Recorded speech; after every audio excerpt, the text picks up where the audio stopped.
கிறிஸ்துவுக்குள் பிரியமானவர்களே, ஆண்டவராகிய இயேசு கிறிஸ்துவின் நாமத்தினாலே உங்களை வாழ்த்துகிறேன். இந்த நாளிலும் நம்ம தியானிக்க இருக்கிற வசனம் சங்கீதம் 34:10.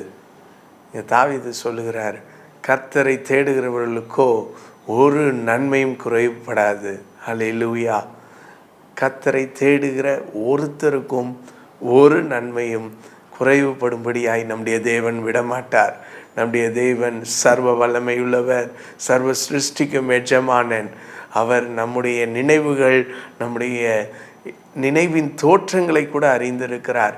உங்களுக்கு என்ன தேவை என்பதை உங்கள் பரமபிதா அறிந்திருக்கிறார் என்று வேதவசனம் சொல்லுகிறது. அநேக வேளைகளில் நம்ம கேட்கணும், கேட்டு பெற்றுக்கொள்ளணும், நல்லது.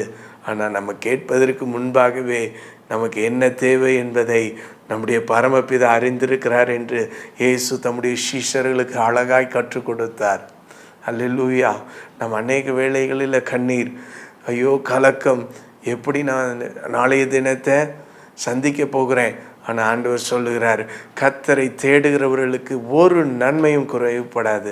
இந்த செய்தியை இந்த வேளையில் கேட்டுக்கொண்டிருக்கிற நீங்கள் ஒரு காரியத்தை இழந்தது நிமித்தமாக கலக்கத்தோடு, மிகுந்த மன வருத்தத்தோடு, ஐயோ இப்படி நாங்கள் இழந்து நிற்கிறோமே என்று நீங்கள் நிற்கலாம்.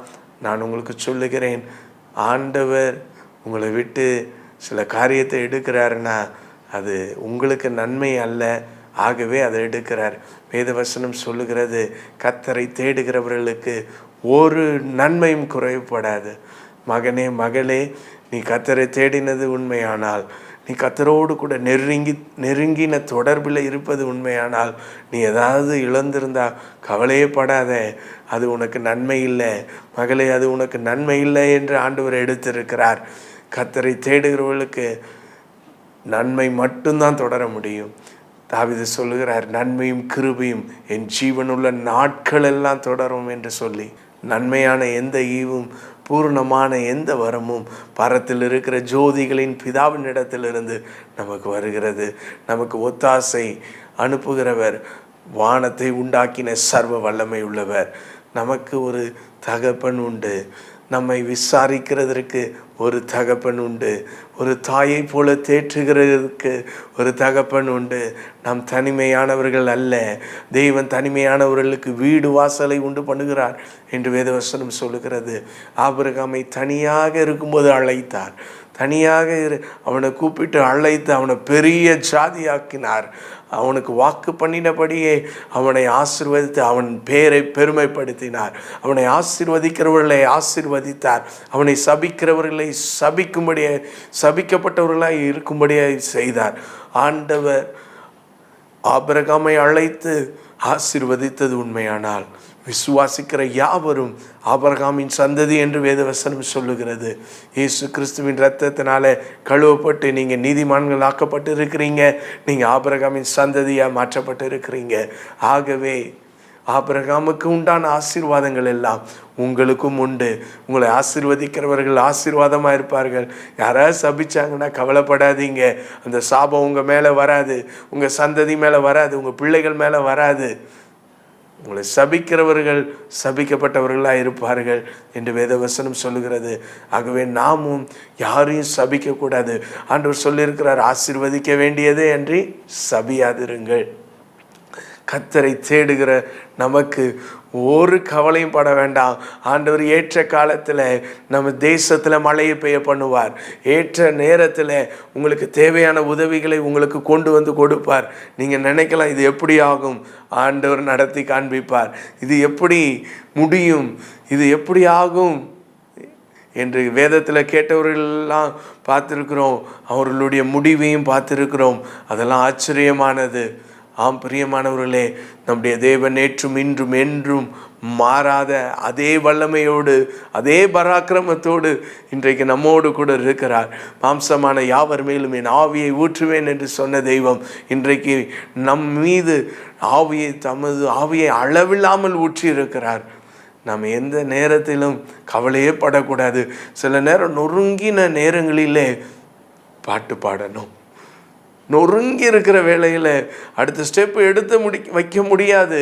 அவ்வளோதான், என்ன செய்யணும்னு தெரியாது. அப்படி என்ன செய்யணும் அப்படின்ட்டு தெரியாத சூழ்நிலையில் தான் தாவீது இந்த சங்கீதத்தை எழுதுகிறார்.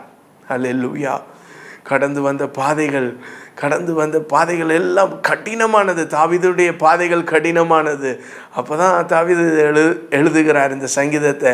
கர்த்தரை நான் எக்காலத்திலும் ஸ்தோத்தரிப்பேன், அவர் துதி எப்போதும் என் வாயில் இருக்கும். கர்த்தரை நான் எக்காலத்திலும் ஸ்தோத்தரிப்பேன்.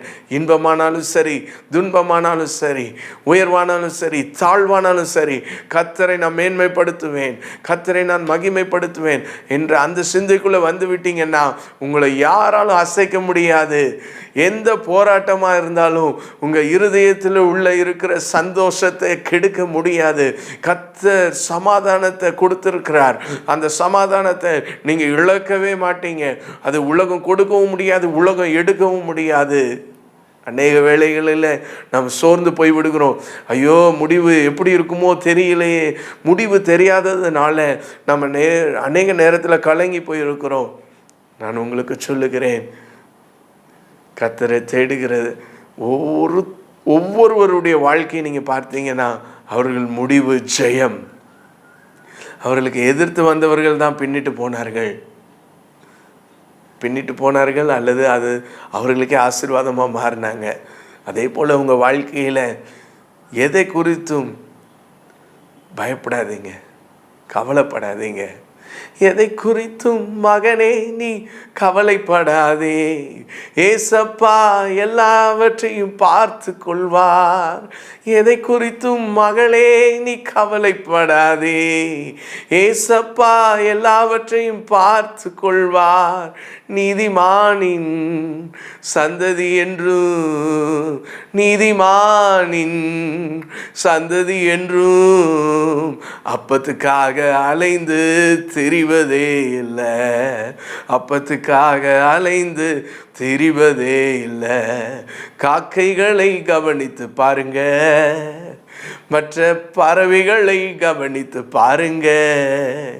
அவை விதைப்பதும் இல்லை, அறுப்பதும் இல்லை, பரமபிதா போஷிக்கிறார். நம்ம பரமபிதா போஷிக்கிறார்.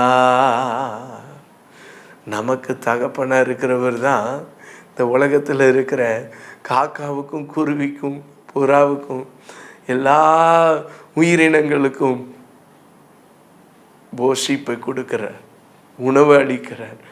அப்படி உணவளிக்கிற தேவன் உங்களை கைவிட்டு விடுவாரா? எப்படி கைவிடுவார்? ஹல்லேலூயா, ஹல்லேலூயா. ஏன் விசுவாசத்தில் அற்பமாக இருக்கிறீங்க, அற்ப விசுவாசியை ஏன் சந்தேகப்பட்டா என்று அநேக வேளைகளில் சீஷரை பார்த்து ஆண்டவர் சொல்கிறாரு, நான் இத்தனை அற்புதங்களை செய்கிறேன், கண் முன்னாடி தான் பார்க்குறீங்க, கண்ணால் பார்க்குறீங்க, அப்படி இருந்தும் ஏன் சோர்ந்து போகிறீங்க, ஏன் பயப்படுறீங்க, ஏன் கலங்குறீங்க? ஆண்டவர் ஆகிய நான் உங்கள் கூட இருக்கிறேன். ஐ ஆம் வித் யூ. இதோ உலகத்தின் முடிவு பரியந்தம் சகல நாட்கள் நான் உங்களோடு கூட இருக்கிறேன்னு நான் உங்களுக்கு சொல்லலையா அப்படின்ட்டு ஆண்டவர் கேட்கிறார். அவர் உங்களோடு கூட இருக்கும்போது நீங்கள் ஏன் பயப்படணும்? அவர் உங்களோடு கூட இருக்கும்போது நீங்கள் ஏன் கலங்கணும்? அவர் உங்களோடு கூட இருக்கும்போது நீங்கள் எதற்கு நாளைக்கு என்ன செய்வேன், நாளான்னைக்கு என்ன செய்வேன் பயந்து கலங்க வேண்டும், கண்ணீர் வடிக்க வேண்டும்? நாளைய தினம் தன்னுடையவைகளுக்காக கவலைப்படும். நாளைய தினத்துக்கு தேவையானதை ஆண்டவர் ஏற்ற நேரத்தில் கொண்டு வந்து உங்கள் கையில் கொடுப்பார். நாளைய தினத்தை குறித்து கவலைப்படாதீர்கள். கர்த்தரை தேடுகிறவர்களுக்கு ஒரு நன்மையும் குறைவுபடாது. இதை விசுவாசிங்க, நம்புங்க. நீதிமான் கூப்பிடும்போது அவர் சும்மா இருப்பாரா? உங்க ஜெபத்துக்கு அவர் செவி சாய்க்காம இருப்பாரா என்ன? இதயம் நொறுங்கினோரின்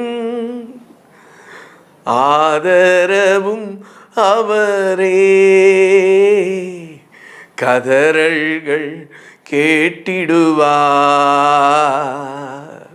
பதறாமல் அணைத்திடுவார், கதறல்கள் கேட்டிடுவார், பதறாமல் அணைத்திடுவார். அருள்நாத நாமமது ஒரு மனமாய் உருகி தொழுகின்ற நேரமெல்லாம் எழுந்திடுவார் நடுவில். நாம் தொழுகின்ற நேரமெல்லாம் எழுந்திடுவார் நடுவில். கவலைப்படாதீங்க. கவலைப்படுகிற மாதிரி சூழ்நிலை வருதா? உங்கள் பக்கத்தில் உங்கள் அருகில் இயேசு இருக்கிறார் என்பதை ஒரு நொடி யோசிச்சு பாருங்க. உங்கள் பக்கத்தில் இயேசு இருக்கிறார், உங்கள் அருகில் இயேசு இருக்கிறார். அவருக்கு தெரியாமல் ஒன்றும் நடக்கலை. அவர் நாலேஜ் இல்லாமல் உங்கள் வாழ்க்கையில் ஒரு காரியமும் நடக்காது. ஒரு முடி கூட கீழே விழாது என்று வேதவசனம் சொல்லுகிறது. பயப்படாதீங்க. நீங்கள் கர்த்தரை தேடுறீங்க, கர்த்தரை நம்பி இருக்கிறீங்க, கர்த்தர் கைவிடவே மாட்டார். நாம் ஆண்டவரை நோக்கி பார்ப்போமா? தகப்பனே, இந்த வேளையிலும் கண்ணீரோடு கூட இந்த செய்தியை கேட்டுக்கொண்டு இருந்த ஒவ்வொருவரையும் நோக்கி பார்க்கிறோம்ப்பா. உம்மை நோக்கி பார்த்த முகங்கள் ஒருபோதும் வெட்கப்பட்டதல்ல. உம்மை தேடுகிறவர்களுக்கு ஒரு நன்மையும் குறைவுபடாதுன்ட்டு நீங்கள் சொல்லியிருக்கிறீங்க. அதை நாங்கள் விசுவாசிக்கிறோம், மனதார நம்புகிறோம். எங்கள் சூழ்நிலையில் வருகிறதான காணப்படுகிறதான தடைகள், போராட்டங்கள் எல்லாவற்றையும் நீங்கள் அறிந்திருக்கிறீங்க. உமக்கு தெரியாமல் எதுவுமே எங்கள் வாழ்க்கையில் நடக்கலை என்பதை நாங்கள் நம்புகிறோம். ஆண்டவரே, நீர் எல்லாவற்றையும் நன்மைக்கு எதுவாக நடத்துவீங்க. அவரிடத்தில் அன்பு கூறுகிறவர்களுக்கு சகலமும் நன்மைக்கு எதுவாக நடக்கிறது என்று நாங்கள் அறிந்திருக்கிறோம்ப்பா. ஆண்டவரே, இந்த செய்தியை கேட்ட ஒவ்வொருவரையும் ஆசீர்வதிங்க, அவங்கள திடப்படுத்துங்க, அவங்கள இன்னும் உம்மில் பலப்பட்டு வளர ஆண்டவரே, இன்னும் அநேகருக்கு அவர்கள் ஆசீர்வாதமாக இருக்க கர்த்தர் அவர்களை ஆசீர்வதிங்க. இந்த வார்த்தைகளை நீங்கள் ஆசீர்வதித்து கொடுத்ததுக்காக நன்றி. இயேசுவின் மூலம் ஜெபம் கேளும் நல்ல பிதாவே. ஆமேன், ஆமேன். God bless you.